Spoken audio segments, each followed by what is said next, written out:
Hordoftoota koo warri gara fuulduraattis na hordofuu feetan subscribe follow na gochuu dandeessu. Har'a keessummaa nama guddaa tokkoon qaba. Akka hiriyaatti akka obboleessaatti akka abbaatti baay'een isaan faanaasaa. Har'a immoo ergaa haalota qubee kanaaf ergaa haalota Oromoo kanaaf waanuma beekan irraa nu qoodu. Si ergaama keessan tokko waama feetan waama nu barsiiftan anaanis sinirraan bara dhagaateef waa tokko jedhame. Baay'ee gaariidha. Gaaffii ati yaadatiin alatti kunis kaaste kunis baay'ee namatti tola.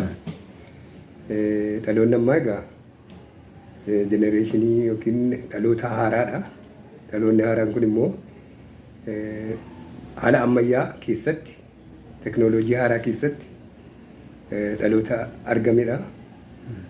Dhaloonni kun egaan carraa argate kana keessatti carraa haala mijataa argate kana keessatti immoo ofiisaas uummata isaa hawaasa isaa kanaaf gadi jedhee ol jedhee gadi bahee gadi bu'ee hojjetee hawaasa kaleessa rakkoo keessa taa'ee beela keessa taa'ee kaleessa toon baratin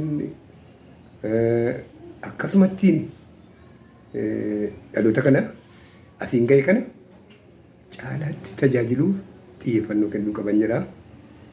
Dabalataan dhaloota naamusa aadaa safuu ilmaan Oromoo dagaagsu guddisu immaanaan itti kenname ta'uusaa hubatee caalaatti irratti hojjechuu qaba. Uummata Oromoo aadaansaa, uummanni Oromoo afaansaa, uummanni Oromoo duudhaansaa sirriitti qabamee hin jiru. Kana qabuuf kunuunsuu fi xiyyeeffannoo